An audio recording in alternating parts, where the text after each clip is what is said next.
Classes हम लोग पढ़ रहे थे क्लास 9 सीबीएसई बोर्ड के केमिस्ट्री का chapter 2 is matter around us pure clear, और जिसमें हम लोगों ने प्योर एंड इम्प्योर सब्सटेंसेस के बारे में पढ़ा था, एलिमेंट, कंपाउंड एंड मिक्सचर के बारे में पढ़ा था, कितने सारे टाइप्स होते हैं मिक्सचर के इसके बारे में पढ़ा, और बहुत कुछ नया सीखा हमने लास्ट वीडियो में अबाउट सॉल्यूशन। क्योंकि अभी तक सॉल्यूशन हम लोग सिर्फ एक जानते थे, पानी चीनी का घोल, इस तरह से हम लोग पढ़ते थे कि solution is the mixture of water and sugar and salt and so on. But अब हम लोग जान गए हैं कि जो एयर है वो भी एक मिक्सचर है, एंड एयर है ये भी एक तरह का सॉल्यूशन है, क्लाउड भी एक तरह का सॉल्यूशन है। बहुत तरह के सॉल्यूशंस के बारे में हमने जाना लास्ट वीडियो में, और ये solution, true solution, suspension and colloids के बारे में भी डिटेल में जाना हम लोगों ने लास्ट वीडियो में। आज हम लोग पढ़ेंगे about separation of mixtures component, यानी मिक्सचर क्या होता है। मिक्सचर में हमेशा दो या दो से ज्यादा कंपोनेंट्स आपस में मिक्स रहते हैं। वो सारे कंपोनेंट्स आपस में नॉन रिएक्टिंग होते हैं। नॉन रिएक्टिंग यानी वो आपस में रिएक्शन नहीं करते हैं, क्योंकि यदि वो रिएक्शन कर लेते तो बना देते क्या, कंपाउंड। तो भाई हमारे ये मिक्सचर वाला बात तो रहता ही नहीं। अब आप ये सोचिए कि बचपन से आप लोग देखते आए होंगे कि मम्मी लोग क्या करती है, चावल या दाल ले लेती है और उसे यूं चूमते रहती है। यानी कि जो चावल है या जो दाल है उसमें कुछ अनवांटेड पार्टिकल्स मिले रहते हैं। कुछ मिट्टी के टुकड़े हो सकते हैं, जरूरी नहीं है कि सारे चावल दाल में होते हैं, बट किसी में हो सकता है कि भाई कोई चावल की क्वालिटी अलग हो गई हो। तो मम्मी लोग क्या करती है, हैंड पिकिंग के द्वारा उसे चुनती है, यानी जिनका शेप और साइज अलग अलग होता है उन्हें वो चुनती है। ये सारा टॉपिक आप लोगों ने 6th क्लास में भी पढ़ रखा है। हैंड पिकिंग के द्वारा आप मम्मी उसे क्या करती है, चुनती है, यानी जिनका शेप और साइज डिफरेंट होता है, कलर डिफरेंट होता है, उनको वो लोग इस तरह से करती है। या फिर मम्मी लोग क्या करती है, सीव्स, यानी जिसे हम लोग कहते हैं चलनी, ठीक है, सीव का इस्तेमाल करके उसे चालती है। वो इस तरह के मिक्सचर को चालती है, सीविंग करती है, जिसमें उसके कंपोनेंट्स के साइज डिफरेंट होते हैं, कुछ बड़े होते हैं, कुछ छोटे होते हैं। तो इस तरह से वो सीविंग के द्वारा उसे अलग करती है। ये सारा कुछ हम लोग अपने घर में आसानी से देखते हैं। बट अब इस क्लास में आने के बाद हम लोगों को कुछ डिफरेंट थिंग्स भी पढ़ने हैं, कुछ डिफरेंट मेथड्स भी पढ़ने हैं। तो उन सारे डिफरेंट मेथड्स के बारे में हम लोग डिटेल में पढ़ेंगे आज के इस वीडियो में ना। चलिए, सबसे पहले यदि दो सॉलिड आपस में मिला हुआ, क्योंकि मिक्सचर में देखिए 3 तरह से हम लोगों को इसके बारे में पढ़ना होगा। 2 या 2 से ज्यादा सॉलिड जब आप आपस में मिक्सचर बनाते हो। दूसरा क्राइटेरिया हमारा होगा यदि सॉलिड एंड लिक्विड मिलकर मिक्सचर बनाते हो। एंड तीसरा क्राइटेरिया हमारा होगा, ठीक है, कि जब 2 लिक्विड आपस में मिलकर मिक्सचर बनाते हो या 2 गैस आपस में मिलकर मिक्सचर बनाते हो, तो उन्हें किस तरह से सेपरेट किया जाए। तो इन अलग अलग क्राइटेरिया के आधार पर हम लोग अलग अलग मेथड पढ़ेंगे। फिलहाल अभी जब 2 सॉलिड आपस में मिलकर मिक्सचर बना रहे हो, तब उन दोनों सॉलिड को हम लोग किस तरह से अलग कर सकते हैं। पहला, बाय यूजिंग सुटेबल सॉल्वेंट, यानी कि किसी एक सॉल्वेंट का इस्तेमाल हम लोग करेंगे जिसमें कोई एक कंपोनेंट सॉल्युबल हो, दूसरा कंपोनेंट इनसॉल्युबल हो। यानी कि इस मेथड का इस्तेमाल कब किया जा सकता है, आप मेरे हर एक बात पर ध्यान दीजिएगा, क्योंकि हर एक लाइन से क्वेश्चंस आपके एग्जाम में आ सकते हैं, ठीक है। तो इस मेथड का इस्तेमाल हम लोग कब कर सकते हैं, तब कर सकते हैं जब जो 2 कंपोनेंट मौजूद है मिक्सचर में वो लोग अलग अलग सॉल्वेंट में सॉल्युबल हो, यानी एक किसी एक पार्टिकुलर सॉल्वेंट में सॉल्युबल हो तो दूसरा नहीं हो, ठीक है। जैसे मैंने यहाँ 2 एग्जांपल लिखा है, सैंड एंड सॉल्ट, ठीक है। अब हम लोग क्या करेंगे कि भाई 1 गिलास पानी लेंगे और उसमें इसके मिक्सचर को डिसॉल्व कर देंगे। क्या सैंड पानी में घुलेगा? नहीं घुलेगा, ठीक है। लेकिन क्या सॉल्ट पानी में घुल जाएगा? ऑफ कोर्स घुल जाएगा। लास्ट वीडियो में तो हमने देखा ही है कि वो इजीली घुल जाता है, ठीक है। तब हम लोग क्या करेंगे कि इसे घोलेंगे एंड देन फिर इसे फिल्टर करेंगे, ठीक है। फिर इसे हम लोग फिल्टर करेंगे तो सैंड जो है वो फिल्टर पेपर के ऊपर रह जाएगा, बट वाटर एंड जो सॉल्ट का सॉल्यूशन है वो नीचे आ जाएगा। फिर हम लोग क्या करेंगे, इसे लेंगे, पानी को इवेपोरेट करेंगे, तो पानी तो इवेपोरेट हो जाएगा और सॉल्ट हमारा बच जाएगा। तो इस तरह से सैंड एंड सॉल्ट को हम लोग अलग कर सकते हैं। ठीक है, इसमें हमने कॉमन इसमें हम लोग एक स्पेशल सॉल्वेंट हम लोगों ने क्या यूज किया, वाटर। क्लियर। दूसरा मैंने एग्जांपल लिया है शुगर एंड सॉल्ट। शुगर को आप क्या करो, मिक्सचर ग्राइंडर में आप उसे पीस लो, यानी उसका पाउडर बना लो। सॉल्ट तो खुद पाउडर के फॉर्म में रहता है, आप उन दोनों को मिक्स कर दो। अब मैं ये कहूंगी कि बताइए शुगर एंड सॉल्ट का मिक्सचर दोनों व्हाइट है, आप कैसे अलग करोगे? इसे भी हम लोग इसी मेथड से यूज करेंगे, क्योंकि जो शुगर होता है वो अल्कोहल में सॉल्युबल रहता है, वो अल्कोहल में घुल जाता है, बट सॉल्ट नहीं घुलता है। तो अल्कोहल हम लोग, जैसे हम लोगों ने यहाँ पानी लिया था, वहां हम लोग अल्कोहल लेंगे और इसमें इस मिक्सचर को डाल देंगे, तो क्या होगा, सॉल्ट तो नहीं घुलेगा बट हमारा शुगर घुल जाएगा। और फिर हम लोग उसे क्या करेंगे, जस्ट ऐसे फिल्टर करेंगे। फिल्टर करेंगे तो सॉल्ट तो हमारा एज ए रेसिड्यू मिल जाएगा हमें, और फिर अल्कोहल को ऐसे ही छोड़ देंगे, अल्कोहल तो इजीली इवेपोरेट हो जाएगा, हमें शुगर मिल जाएगा। तो इस तरह से salt and sugar, sand and salt, इस तरह के मटेरियल जिनका की सॉल्युबिलिटी अलग अलग सॉल्वेंट में अलग अलग हो, उसे हम लोग अलग करते हैं by using suitable solvent. Clear, ये आप लोगों का क्लियर हो गया ना। Second method is by sublimation. Sublimation हम लोगों ने चैप्टर 1 में काफी डिटेल में पढ़ा था। तो जो सब्लिमेट सब्सटेंसेस रहते हैं, जैसे कैम्फोर एंड सॉल्ट का जो मिक्सचर हुआ, कैम्फोर यानी कपूर जो हम लोग यूज करते हैं अपने घरों में, ठीक है।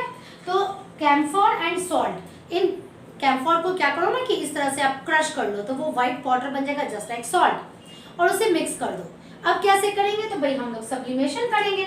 तो सब्लिमेशन करेंगे, एक डिश लेंगे, चाइना डिश लेंगे, इसके अंदर इस मिक्सचर को डाल देंगे और फिर इसके ऊपर कीप, इस तरह से हम लोग कीप को उल्टा रख देंगे, ऊपर में कॉटन बॉल्स लगा देंगे। जब इसे गर्म करेंगे तो कैम्फोर तो सब्लिमेट करता है, ये तुरंत उड़कर और ऊपर जाकर के जमा हो जाएगा ठंडा होकर, ठीक है। और इस तरह से सॉल्ट हमारा अलग मिल जाएगा और कैम्फोर हमारा अलग हो जाएगा। तो सब्लिमेशन के प्रोसेस के द्वारा हम लोग किस तरह के मिक्सचर को सेपरेट कर सकते हैं, उसके कंपोनेंट को कैसे कंपोनेंट को सेपरेट कर सकते हैं, वैसे मिक्सचर को सेपरेट कर सकते हैं जिसमें एक कंपोनेंट सब्लिमेट हो। Clear. Now third one is magnetic separation. ये इसका लास्ट टॉपिक है, मतलब ये दो सॉलिड जब आपस में मिलते हैं तो, ठीक है, मैग्नेटिक सेपरेशन। इसमें इस तरह के मिक्सचर को हम लोग, मिक्सचर के कंपोनेंट को हम लोग अलग कर सकते हैं जिसमें कम से कम एक कंपोनेंट जो है वो मैग्नेटिक प्रॉपर्टी का होना चाहिए। जैसे मैंने यहाँ एग्जांपल लिया है, आयरन का पाउडर एंड सल्फर का पाउडर, दोनों ब्लैक कलर का होता है, दोनों को मिक्स कर दिया जाए तो हम लोग क्या करेंगे, मैग्नेट लेकर ऊपर मूव करेंगे तो जितना भी जो आयरन का पाउडर है वो चिपक जाएगा मैग्नेट में, बाकी हमारा क्या बच जाएगा, सल्फर, क्योंकि सल्फर नॉन मैग्नेटिक होता है बट आयरन मैग्नेटिक होता है। तो क्लियर। तो इन तीन मेथड के द्वारा हम लोग वैसे मिक्सचर के कंपोनेंट्स को अलग कर सकते हैं जो सिर्फ सॉलिड से बना हो। Second one is solid and liquid का यदि कोई मिक्सचर हो, ठीक है। तो ये जो भी टॉपिक रहेगा उसे हम लोग अपने वीडियो के द्वारा मैं आप लोगों को एक्सप्लेन करूंगी ताकि आप लोगों का कॉन्सेप्ट अच्छे से क्लियर हो जाए। फिलहाल मैं बताती हूँ बोर्ड पर सॉलिड एंड लिक्विड। तो इसमें अलग अलग क्राइटेरिया आएगा आपका, कुछ ट्रू सॉल्यूशन भी हो सकता है, उसे कैसे अलग करेंगे, कोलॉइडल सॉल्यूशन है उसे कैसे अलग करेंगे, एंड सस्पेंशन सॉल्यूशन भी तो है जिसमें सॉलिड एंड लिक्विड मिले हुए हैं, जो लास्ट वीडियो में हम लोगों ने देखा था, उसे कैसे अलग करेंगे। फिलहाल ये जो सेंट्रीफ्यूगेशन टर्म मैं बताने जा रही हूँ ये है कोलॉइडल सॉल्यूशन के लिए। क्लियर। जैसे मिल्क से क्रीम निकालना या ब्लड से ब्लड सेल्स निकालना। It is very new topic for you all. Centrifugation एक ऐसा प्रोसेस है जिसमें सॉल्यूशन में मौजूद फाइन सस्पेंडेड पार्टिकल्स को सेपरेट किया जाता है by using a special machine which is known as centrifuge. यहाँ हम लोग जिस मशीन का इस्तेमाल करते हैं उसे सेंट्रीफ्यूज करते हैं, और ये उस प्रिंसिपल पर आधारित होता है यानी कि इसके द्वारा हम लोग मिक्सचर के कंपोनेंट्स को अलग करते हैं और उस कंपोनेंट्स की डेंसिटी अलग अलग होनी चाहिए, साथ में उसका जो मोशन है वो भी अलग अलग होना चाहिए। यानी कि वैसे मिक्सचर के कंपोनेंट्स को अलग करेंगे जिसमें उसमें जो सस्पेंडेड पार्टिकल्स हैं उन सब की डेंसिटी अलग होगी, उन सब का साइज अलग होगा, उन सब का स्पीड जब उसे रोटर में डाला जाता है। अब ये क्या है रोटर में, जस्ट मैं अभी आप लोगों को वीडियो के द्वारा एक्सप्लेन करूंगी, ठीक है। उसमें जब डाला जाता है तो उसके स्पीड से वो गोल गोल गोल गोल काफी तेजी से घूमता है और उसके स्पीड से ही वो सेंट्रीफ्यूज होता है, यानी सेंट्रीफ्यूगेशन का प्रोसेस होता है। वो सारे कंपोनेंट्स अलग अलग होते हैं। इसमें अप्लाई किया जाता है एक force which is known as centrifugal force. अब ये सेंट्रीफ्यूगल फोर्स है क्या, ये आप लोगों ने फिजिक्स में पढ़ा होगा। एक्चुअली कोई भी मटेरियल जब किसी सेंटर के चारों तरफ रोटेट करता है, ठीक है, ये है हमारा सेंटर, और मान लिया कि कोई भी मटेरियल, कोई एक स्टोन है, आप इसका सबसे अच्छा एग्जांपल ये ले सकते हैं कि आप एक डंडा लीजिए, उसमें धागा बांध लीजिए और उसके एंड पर एक स्टोन बांध लीजिए और उसे यूं गोल गोल घुमाना शुरू कीजिए। वो जो स्टोन का स्पीड होगा अराउंड दिस स्टिक, वो होगा circular motion. Is that clear? तो जब कोई भी ऑब्जेक्ट सर्कुलर मोशन में रहता है तो उसके मोशन के दौरान उस पर दो तरह के फोर्स लगते हैं। एक होता है सेंट्रीफ्यूगल फोर्स, जिसे मैं यहाँ CF से डिनोट कर रही हूँ ताकि थोड़ा कम लिखना पड़े, ठीक है। सेंट्रीफ्यूगल फोर्स ये क्या करता है, इसे सेंटर से बाहर की तरफ आने के लिए फोर्स लगाता है। दूसरा होता है फोर्स टुवर्ड्स द सेंटर, इसे हम लोग कहते हैं, ठीक है, centripetal force. Centripetal force, is that clear? ठीक है। तो अब ये दोनों मेंटेन्ड रहता है तब तक कोई भी ऑब्जेक्ट सर्कुलर मोशन करते रहता है। वैसे आप लोगों को ये टॉपिक यहाँ पर अभी नहीं पढ़ना है, यहाँ पर आप लोगों को मैं सिर्फ कॉन्सेप्ट देना चाह रही थी सेंट्रीफ्यूगल फोर्स।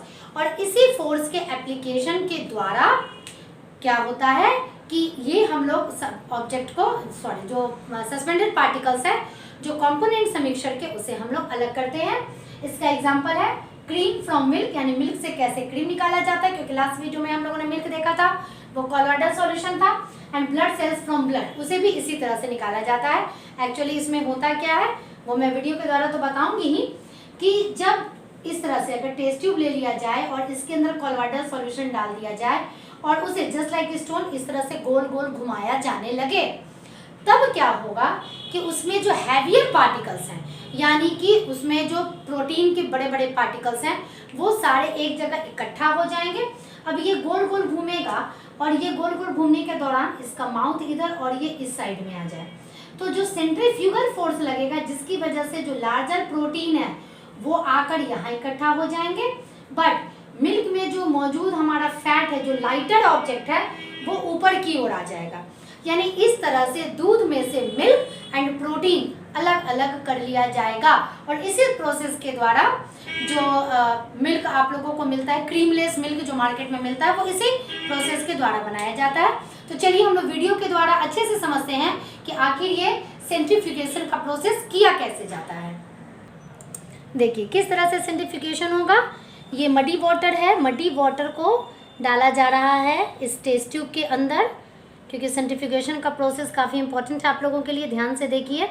और इसे सेंट्रीफ्यूज में डाला गया, क्लियर। दूसरा जो वाइट कलर का सॉल्यूशन है, ये है कैल्शियम हाइड्रोक्साइड का सॉल्यूशन, इसे भी दोनों टेस्ट ट्यूब में डाला जाएगा। एंड ये जो, हाँ, इसे दोनों टेस्ट ट्यूब में डाला गया,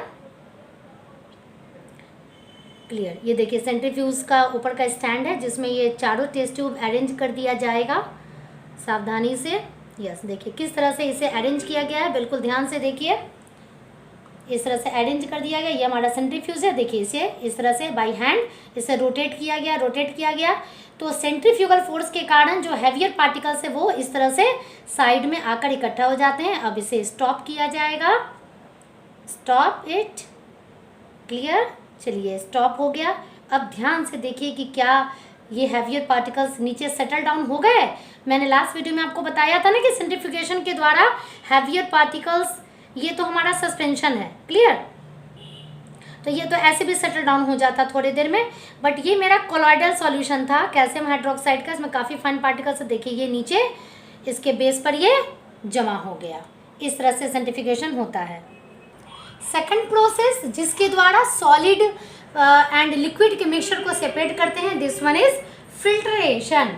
फिल्ट्रेशन जस्ट लाइक आप लोग जो चाय छानते हो चाय छन्नी से, बिल्कुल उसी तरह से फिल्ट्रेशन का प्रोसेस होता है, जिसमें इनसॉल्युबल सॉलिड, यहाँ देखिए ध्यान दीजिएगा, यहाँ पे किस तरह के मिक्सचर को हम लोग यूज़ कर सकते हैं, यानी कि वैसा मिक्सचर जिसमें लिक्विड में जो सॉलिड डाला है वो इनसॉल्युबल है उसमें, ठीक है, बाय यूजिंग फिल्टर पेपर। इसमें फिल्टर पेपर का इस्तेमाल किया जाता है।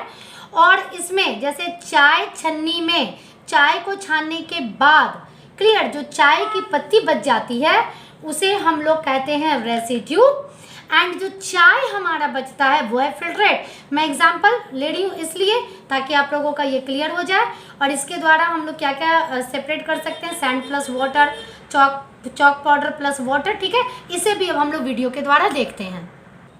चलिए, फिल्ट्रेशन के प्रोसेस में फिल्टर पेपर हमने लिया, इसे देखिए किस तरह से फनल में डाला, और ये हमारा जो सॉल्यूशन है मडी वाटर हमने लिया है, उसे डालने के बाद क्या होता है कि जो मड्स हैं, यानी कि जो मड ऊपर बच गया वो हो गया रेसिड्यू, और ये नीचे हमारा क्लियर वाटर इकट्ठा हो गया, दिस इज क्लियर वाटर, इसे हम लोग कहेंगे filtrate, clear, and this process is known as filtration.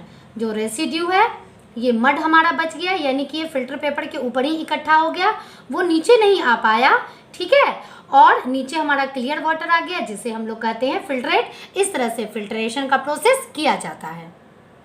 Next method, यानी कि यदि कोई वैसा लिक्विड हो जिसके अंदर उसमें जो सॉल्यूट डाला गया है सॉलिड वो अच्छे से सॉल्यूबल हो, यानी कि सॉल्यूबल सॉल्यूट को सेपरेट किया जाएगा बाय प्रोसेस इवेपोरेशन। ये काफ़ी पहले आप लोगों ने पढ़ लिया था कि लिक्विड क्या होगा, हम लोग क्या करेंगे, जैसे मान लिया कि सॉल्ट एंड वाटर का सॉल्यूशन है, उसे हम लोग चूल्हे पे चढ़ा देंगे, क्या होगा, धीरे धीरे वाटर इवेपोरेट कर जाएगा और हमारा जो रेसिड्यू बचेगा वो बचेगा सॉल्ट, यानी लिक्विड वेपोराइज हो जाएगा और जो सॉलिड सॉल्यूट है वो एज ए रेसिड्यू हमारा बच जाएगा। Clear. Next one is crystallization, इसे जस्ट इवेपोरेशन के बाद ही पढ़ा जाता है। तो क्रिस्टलाइजेशन के प्रोसेस के द्वारा भी हम लोग क्या करते हैं कि वैसे मिक्सचर को के कंपोनेंट्स को सेपरेट करते हैं जिसमें एक लिक्विड होता है सॉल्वेंट और उसका जो सॉल्यूट होता है वो होता है सॉल्यूबल सॉल्यूट, यानी जो पानी में अच्छे से घुल जाता है। द प्रोसेस, अब इसे करते कैसे हैं, तो इसमें हम लोग सबसे पहले, ये भी मैं वीडियो के द्वारा आप लोगों को समझाऊंगी, सबसे पहले सुपर सैचुरेटेड सॉल्यूशन बनाते हैं। What is the meaning of super saturated solution, ये मैंने आप लोगों को पहले समझा दिया है कि एक सॉल्यूशन बनाया, उसमें जैसे आप एक गिलास पानी ले लो, उसमें चीनी डालो, डालते जाओ, घोलते जाओ, वो घुलते जाएगा। जब वो सैचुरेटेड सॉल्यूशन बन जाएगा फिर उसे गर्म करो, गर्म करने पर क्या होगा कि उसमें और ज़्यादा सॉल्यूट घुल जाएंगे। जब और ज़्यादा सॉल्यूट घुल जाएंगे अब आप उसके टेम्परेचर को कूल डाउन कर दो, उसके टेम्परेचर को कम कर दो, तो क्या होगा कि जो भी एक्स्ट्रा सॉल्यूट उस टेम्परेचर पे घुले हुए थे वो सारे के सारे क्रिस्टल के फॉर्म में हमें मिल जाएंगे और इस तरह से हमें क्रिस्टल मिल जाएगा। यानी the process of cooling a hot concentrated solution, it means super saturated solution of a substance to get its crystal called crystallization. तो भाई ये तो हम लोग इवेपोरेशन के द्वारा भी कर सकते थे, क्रिस्टलाइजेशन का क्या ज़रूरत है, ठीक है। तो क्रिस्टलाइजेशन का ज़रूरत क्यों है, ये आपका एग्ज़ाम में आता है एक्चुअली, कि होता क्या है ना कि जब हम लोग क्रिस्टलाइजेशन का प्रोसेस करते हैं, लेट अस सपोज यदि मैंने इवेपोरेशन किया, ठीक है, पानी वेपर बन के उड़ गया और सॉल्ट हमारा यहाँ रह गया, ठीक है, this is the process of evaporation. तो सॉल्ट के साथ यदि कुछ इम्प्योरिटीज़ है वो भी तो यहाँ रह गया, ठीक। बट जब हम लोग क्रिस्टलाइजेशन का प्रोसेस करते हैं तो उसमें क्या होता है कि जो क्रिस्टल बनता है, इट इज़ वेरी इंपॉर्टेंट, जो क्रिस्टल बनता है वो प्योर सब्सटेंस होता है। यानी अगर हम लोग चीनी का यानी शुगर का क्रिस्टल बना रहे हो तो उसमें प्योर शुगर का क्रिस्टल बनेगा। क्लियर? उसमें जो इम्प्योरिटीज़ है वो पानी में ही डिज़ोल्व करके रह जाएगा, पानी में ही घुला हुआ रह जाएगा। यानी इसका क्या फ़ायदा है? इवेपोरेशन से बेटर क्यों है हमारा क्रिस्टलाइजेशन? क्योंकि कुछ सॉलिड जो होते हैं वो ज़्यादा हीट, क्योंकि इसमें तो बहुत ज़्यादा हीट की है, तब तक हीट करना पड़ेगा जब तक इसका पानी पूरा कंप्लीटली इवेपोरेट ना कर जाए। तो कुछ ऐसे सॉलिड होते हैं जो कि ज़्यादा, बहुत ज़्यादा टेम्परेचर पे डिस्ट्रॉय होने लगते हैं, डिकम्पोज होने लगते हैं। दूसरा कि जो सॉल्युबल इम्प्योरिटीज़ है वो इवेपोरेशन के द्वारा वो बाहर नहीं निकलता है, उसके लिए क्रिस्टलाइजेशन का प्रोसेस करते हैं। क्लियर? तो क्रिस्टलाइजेशन में हम लोग क्या करते हैं, एक सुपर सैचुरेटेड सॉल्यूशन बनाते हैं, उसे ठंडा करते हैं, हम लोगों को क्रिस्टल मिलता है। और जस्ट मैं अभी वीडियो के द्वारा आप लोगों को कॉपर सल्फेट का क्रिस्टल बनाना दिखा रही हूँ। देखिए ये है कॉपर सल्फेट, इसका ये सॉल्यूशन है और सुपर सैचुरेटेड सॉल्यूशन इसे बनाया जाएगा, इसीलिए इसे हीट किया जा रहा है, क्योंकि जब हम लोग सॉल्यूशन को हीट करते हैं तो उसकी सॉल्युबिलिटी बढ़ती है।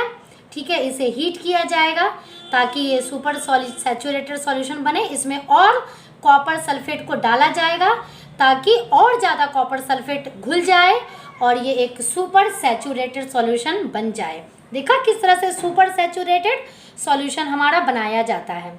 ठीक है, टेम्परेचर को बढ़ा दिया जाता है, उसमें और सॉल्यूट को डिसॉल्व किया जाता है, इस तरह से सुपर सैचुरेटेड सॉल्यूशन ये बनता है। अब हम लोग क्या करते हैं, इस तरह से एक धागा लटका देते हैं।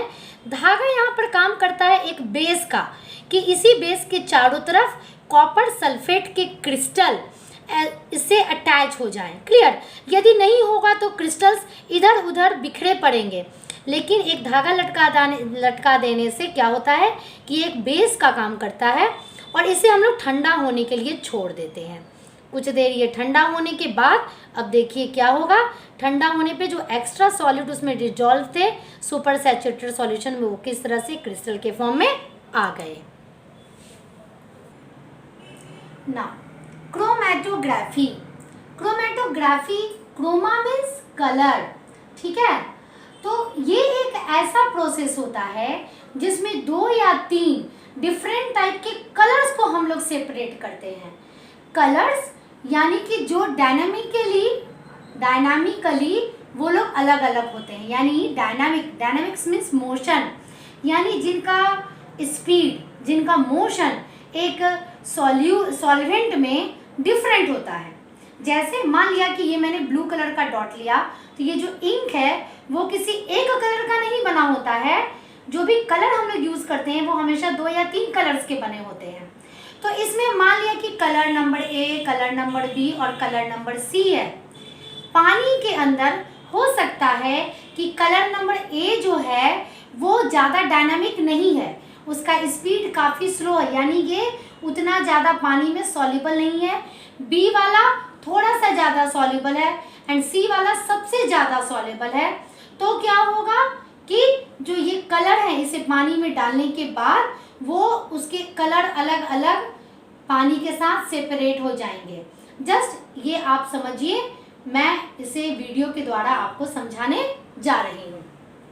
Chromatography it means process of separation of colour component of a mixture known as chromatography. यानी अगर आपसे कभी भी कोई पूछे कि भाई क्रोमेटोग्राफी के द्वारा किस तरह के कंपोनेंट को अलग किया जाता है, तो कलर्ड कंपोनेंट को अलग किया जाता है, एंड क्रोमा जो कि ग्रीक वर्ड से लिया गया है जिसका मतलब होता है कलर। चलिए हम लोग देखते हैं कि अब किस तरह से ये क्रोमेटोग्राफी का प्रोसेस किया जाता है। ठीक है, आप लोगों ने इस तरह से एक पेपर लिया जाता है, ऐसे क्रोमेटोग्राफिक पेपर होता है, बट आप इसे एक नॉर्मल पेपर से भी यूज़ कर सकते हैं। देखिए पेंसिल से यहाँ मार्क दिया गया और इस पर कलर का एक डॉट, इंक का या किसी भी स्केच पेन के कलर का आप एक डॉट बनाइए।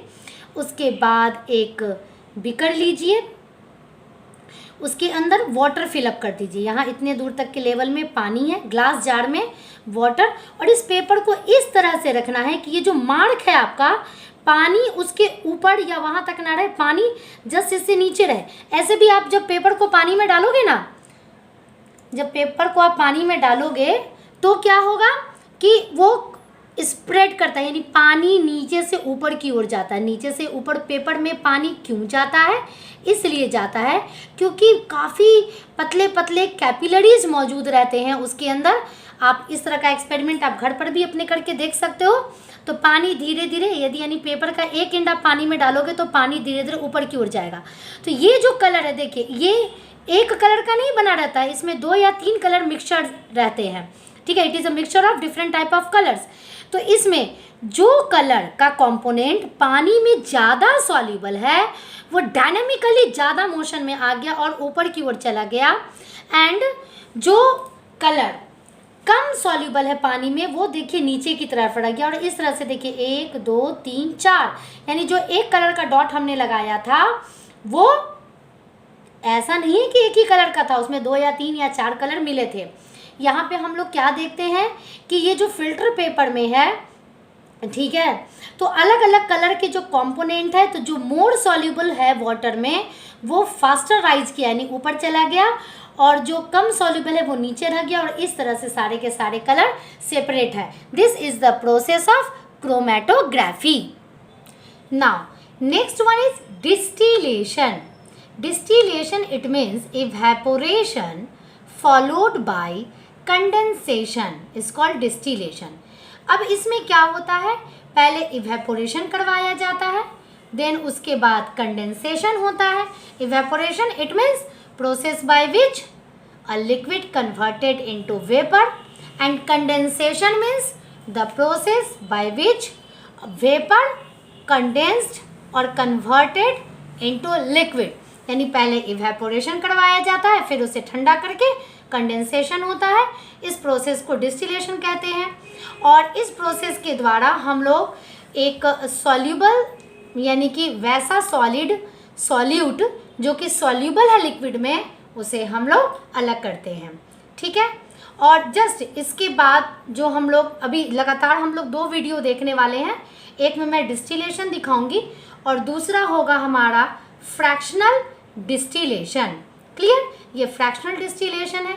तो फ्रैक्शनल डिस्टिलेशन में, जहाँ सिंपल डिस्टिलेशन में सॉल्यूबल जो सॉल्यूट था वो सॉलिड था, लेकिन इसमें 2 लिक्विड आपस में मिले रहते हैं, और जब 2 लिक्विड आपस में मिले रहते हैं तो भाई क्या होता है, दोनों का बॉइलिंग पॉइंट अलग अलग रहता है, और वैसे लिक्विड को हम लोग सेपरेट करते हैं। क्लियर? तो फिलहाल अभी हम लोग डिस्टिलेशन का प्रोसेस देख लें कि कैसे किया जाता है।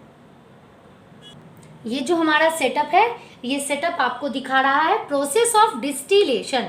जो डिस्टिल्ड वाटर मार्केट में मिलता है, जो मेडिकल यूज़ में आता है, वो इसी प्रोसेस के द्वारा बनाया जाता है। जो वाटर हमारे घरों में आता है, यानी जिसे हम लोग टैप वाटर कहते हैं, उसमें बहुत सारे सॉल्ट्स डिज़ोल्व होते हैं, ठीक है, बहुत सारे केमिकल्स डिज़ोल्व होते हैं। तो उससे सारे सॉल्ट्स को निकाल दिया जाता है और डिस्टिलेशन के प्रोसेस को किया जाता है, ठीक है। तो चलिए देखते हैं कि किस तरह से डिस्टिलेशन का प्रोसेस किया जा रहा है। ना देखिए, यहाँ पर मिक्सचर हमने डाला है और इस मिक्सचर को हमने हीट किया है।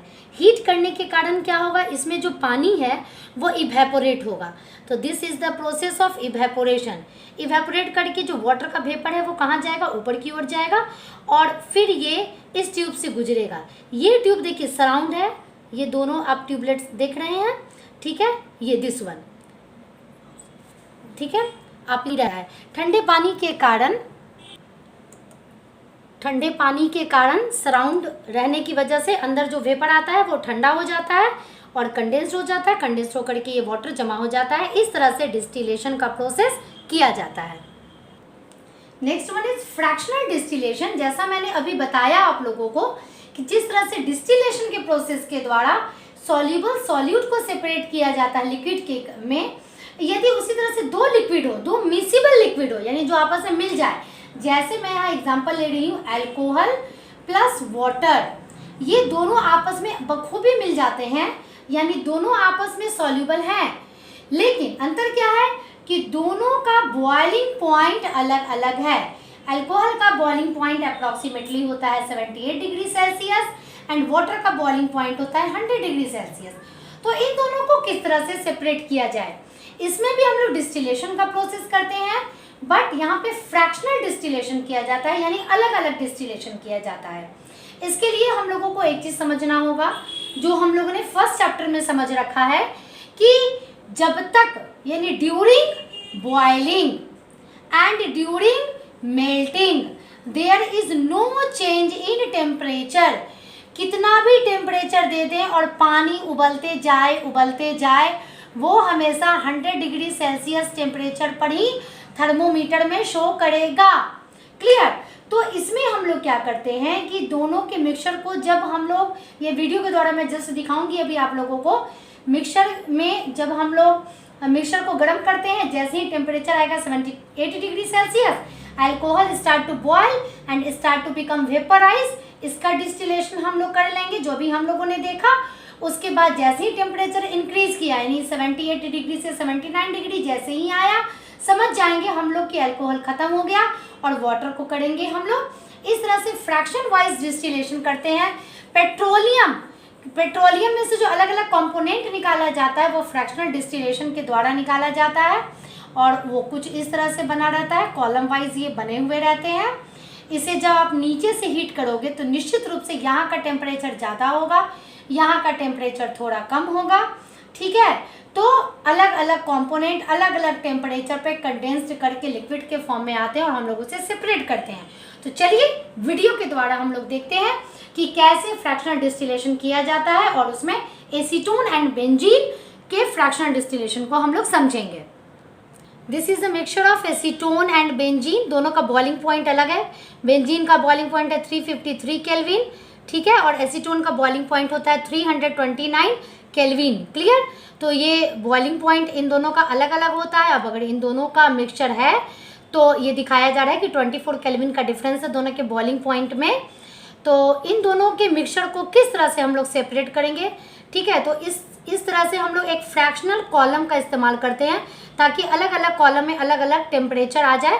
दिस इज फ्रैक्शनल कॉलम, और यहाँ पर हम लोगों ने रखा है अपने मिक्सचर को। अब हम लोग इसे हीट करना शुरू करेंगे। क्लियर? चलिए, तो ये फ्रैक्शनल कॉलम है, ये डिस्टिलेशन फ्लास्क है जिसमें हमने मिक्सचर को रखा है, और ये वाटर कंडेंसेटर है, यानी कि जब वेपर यहाँ से जाएगा तो पानी, ठंडे पानी के कारण ये कंडेंस्ड होकर यहाँ पर ये फिर से कंडेंसेशन के प्रोसेस के द्वारा लिक्विड बनेगा। जैसे ही हम लोग हीट करना शुरू करेंगे और जैसे ही टेम्परेचर 329 केल्विन पर पहुँचेगा, ठीक है, तो एसीटोन वेपोराइज होना शुरू हो जाएगा और उसका डिस्टिलेशन शुरू हो जाएगा। ठीक है, और इस तरह से हम लोगों का जो एसीटोन है वो हम लोग उसे एक जगह कलेक्ट कर लेंगे। जैसे ही टेम्परेचर इंक्रीज करना शुरू करेगा, ठीक है, यानी जैसे ही एसीटोन डिस्टिल्ड आउट हो जाएगा कंप्लीटली, तो टेम्परेचर हमारा स्टार्ट हो जाएगा बढ़ना। The temperature starts rising and the receiver is change. Temperature जैसे ही बढ़ने लगा, अब आप समझ लीजिए कि आपका एसीटोन कंप्लीट हो चुका है। अब आप दूसरे कंटेनर को रख दीजिए।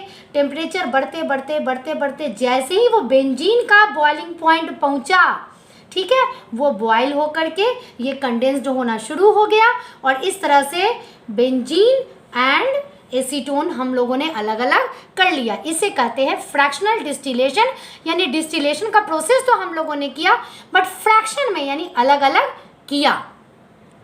अब यदि कोई ऐसा लिक्विड हो, यानी दो वैसे लिक्विड हो जो कि इमिसिबल हो, जैसे पानी और ऑयल, यानी पानी और तेल, वाटर एंड ऑयल, ये दोनों आपस में नहीं मिलते हैं। अब इस तरह के दो लिक्विड को कैसे अलग किया जाए?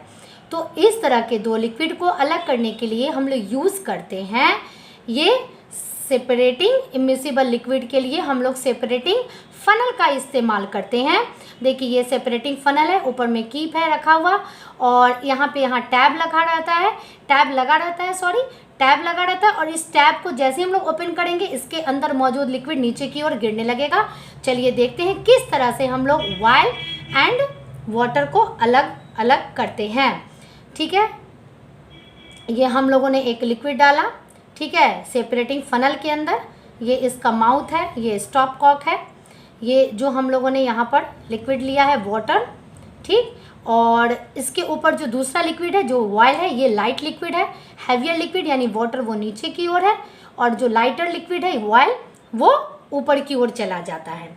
ठीक है। ये हम लोग घर पे भी देखते हैं कि भाई पानी तो हमेशा नीचे रहता है और तेल ऊपर रहता है। अब हम लोग क्या करेंगे, इसके स्टॉप कॉक को खोल देंगे तो धीरे धीरे पानी नीचे की ओर आएगा। जैसे ही ये पानी यहाँ पर एंड होगा हम लोग स्टॉप कॉक को बंद कर देंगे, दूसरे बर्तन में हम लोग ऑयल को कलेक्ट कर लेंगे। इस तरह से सेपरेटिंग फनल के द्वारा हम लोग दो लिक्विड यानी जो इमिसिबल है, जो आपस में नहीं मिलते हैं, उसे हम लोग अलग अलग करते हैं ना।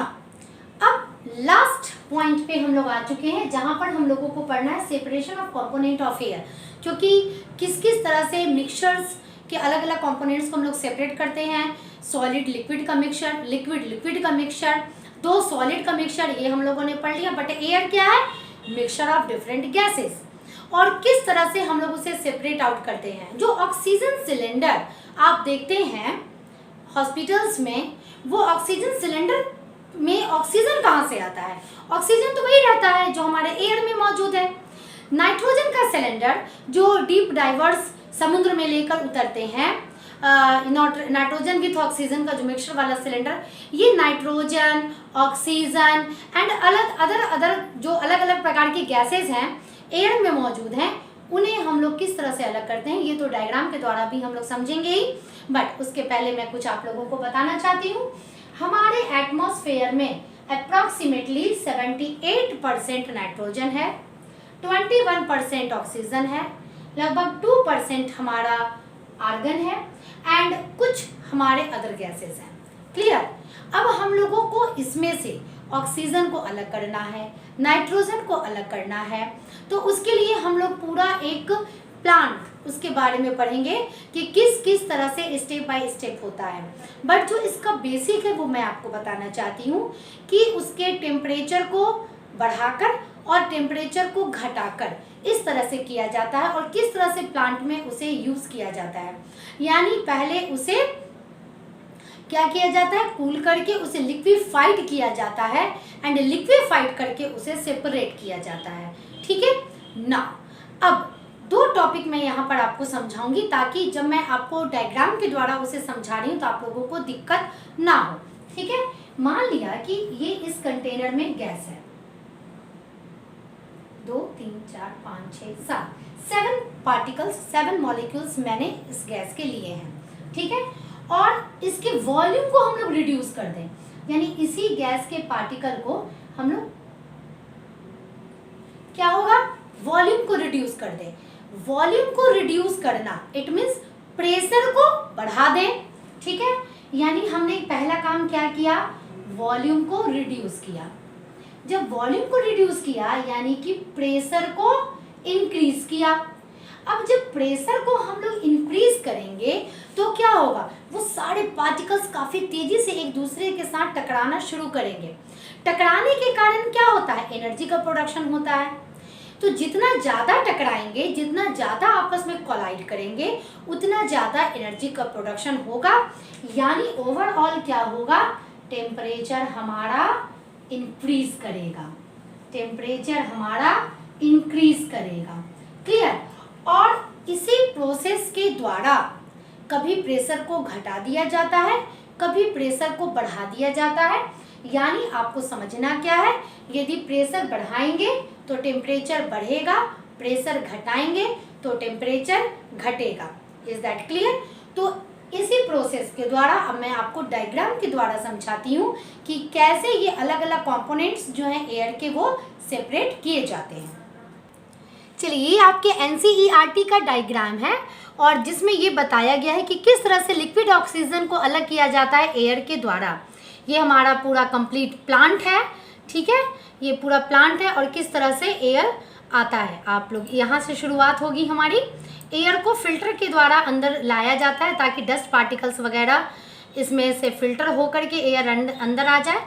अंदर आने के बाद वो एयर इस चैम्बर में आता है। इस चैम्बर में देखिए एयर अंडर प्रेशर, यानी एयर को काफ़ी ज़्यादा प्रेशर इसमें अप्लाई किया जाता है। और जैसा मैंने अभी बताया कि यदि प्रेशर इंक्रीज होगा तो टेम्परेचर भी इंक्रीज होगा और यहाँ पर हमारा एयर हॉट एयर बन जाता है। और ये हॉट एयर इस एरो के द्वारा मैं दिखा रही हूँ आपको, हॉट एयर नेक्स्ट चैम्बर में आता है। इस नेक्स्ट चैम्बर में खास बात क्या होती है कि देखिए ये कॉइल ट्यूब्स होता है जिसमें से फ्रीजिंग कोल्ड वाटर, ये कॉइल्ड ट्यूब है जिसमें से फ्रीजिंग कोल्ड वाटर जा रहे हैं और इसके कारण ये जो हॉट एयर आया अंदर, जो येलो कलर से शो किया गया है, वो धीरे धीरे कूल डाउन होता है और कूल डाउन होकर के ये आप देख रहे हैं कि कैसे वो स्काई ब्लू कलर में चेंज हो गया एंड कोल्ड कंप्रेस्ड एयर वो इसके बाहर जाता है। यहाँ पर आने के बाद इसका टेम्परेचर काफ़ी कम हो जाता है क्योंकि due to freezing cold water, ठीक है। और फिर उसके बाद ये आता है सेपरेटर में। यहाँ सेपरेटर में आने के बाद अचानक से इसका वॉल्यूम बहुत बढ़ जाता है। वॉल्यूम बढ़ गया इट मीन्स प्रेशर घट गया, प्रेशर रिड्यूस हो गया और जब प्रेशर रिड्यूस हो गया इट मीन्स टेम्परेचर और घट गया। यानी लगभग यहाँ पर तो ये करीब 0 डिग्री सेल्सियस में था, बट यहाँ आने के बाद इसका टेम्परेचर और कम हो जाता है लगभग -80 डिग्री सेल्सियस और इस जगह पर आकर ये कार्बन डाइऑक्साइड आइस के फॉर्म में जम जाता है which is known as dry ice. Clear. बाकी का जो बचा हुआ एयर है वो आता है इधर से और यहाँ पे एक्सपेंशन जेट से होकर गुजरता है। एक्सपेंशन जेट में आने के बाद अचानक से इसका वॉल्यूम और एक्सपेंस हो जाता है और वॉल्यूम बढ़ जाता है। वॉल्यूम बहुत बढ़ जाता है, इसका मतलब क्या, प्रेशर बहुत कम हो जाता है और जब प्रेशर बहुत कम हो जाता है इसका मतलब क्या, टेम्परेचर भी कम हो जाता है। क्लियर। तो भाई जब टेम्परेचर कम हो गया तो लगभग यहाँ पे -180 डिग्री या उसके भी बिलो टेम्परेचर चला जाता है। इस जगह पर आने के बाद जो मेन गैस मौजूद रहता है वो होता है nitrogen, oxygen and argon. Clear.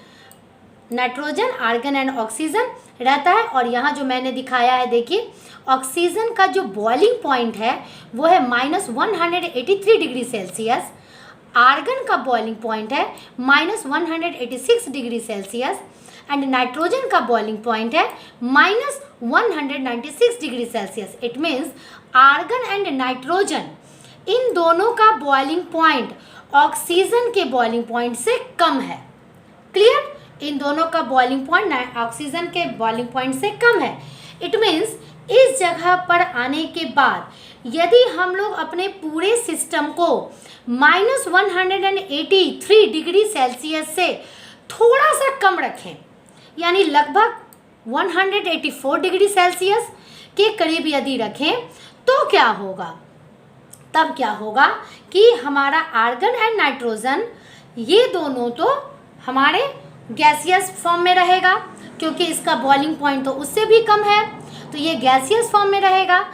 लेकिन ऑक्सीजन जिसका बॉइलिंग पॉइंट है -183 डिग्री सेल्सियस, तो ये लिक्विड के ही फॉर्म में रहेगा क्योंकि यहाँ पर आने के बाद हमारा लिक्विड एयर, देखिए यहाँ लिखा हुआ है, इट मीन्स कि टेम्परेचर इतना कम हो जाता है कि एयर लिक्विफाइड हो जाता है, लिक्विड के फॉर्म में रहता है।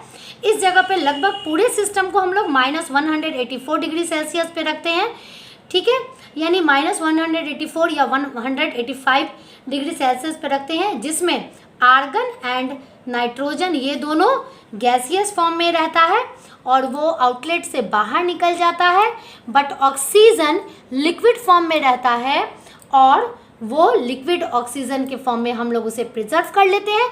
इस तरह से डिफरेंट कंपोनेंट्स ऑफ एयर को हम लोग अलग अलग करते हैं बाय यूजिंग डिफरेंट टेम्परेचर। इस तरह से हम लोगों ने देखा कि कैसे डिफरेंट कंपोनेंट्स ऑफ एयर अलग अलग किए जाते हैं। यहाँ मैंने कुछ गलत बता दिया था, यहाँ उसके लिए सॉरी। आर्गन मैंने 2% बताया था जबकि वो होता है 0.9%। क्लियर। तो इस तरह से हमारा ये चैप्टर खत्म हुआ और खुशखबरी आप लोगों के लिए, सिर्फ चैप्टर ही नहीं खत्म हुआ, हमारे 9th क्लास का पूरा केमिस्ट्री आपका कंप्लीट हो जाता है इसी वीडियो के साथ। और इसी वीडियो के साथ आपको मिलेगा इसी चैप्टर का कंप्लीट नोट्स। वैसे तो फ्रैक्शन वाइज नोट्स मैंने अपने डिस्क्रिप्शन बॉक्स में डाल रखा है और आप लोगों से मैंने पहले भी कह दिया था कि आप हमेशा डिस्क्रिप्शन बॉक्स को चेक किया कीजिए, उसमें कहीं क्वेश्चंस डाले गए हैं, कहीं पे नोट्स डाले गए हैं और कंप्लीट नोट्स आपको यहाँ मिल जाएगा। न्यूमेरिकल्स का जो मैंने प्रैक्टिस करवाया था वो न्यूमेरिकल्स काफ़ी इंपॉर्टेंट है, वो तो नोट्स में मैंने नहीं डाला है उन सारे न्यूमेरिकल्स को, क्लियर। तो इस तरह से हमारा आज की वीडियो के साथ 9th क्लास सीबीएसई बोर्ड के केमिस्ट्री का कंप्लीट एक्सप्लेनेशन खत्म होता है। वेरी गुड, काफी जल्दी हमने अपने सिलेबस को कवर अप कर लिया। ठीक है, तो कोई बात नहीं, अभी हमारा बायो का टॉपिक बचा हुआ है। आप लोग क्वेश्चंस की प्रैक्टिस कीजिए। यदि कोई डाउट हो तो आप प्लीज उसे कमेंट सेक्शन में जरूर लिखिएगा। मैं आपके क्वेश्चन का आंसर देने के लिए हमेशा तैयार रहती हूँ। तो आज की इस वीडियो में इतना ही, मिलती हूँ नेक्स्ट वीडियो में नेक्स्ट टॉपिक के साथ। Till then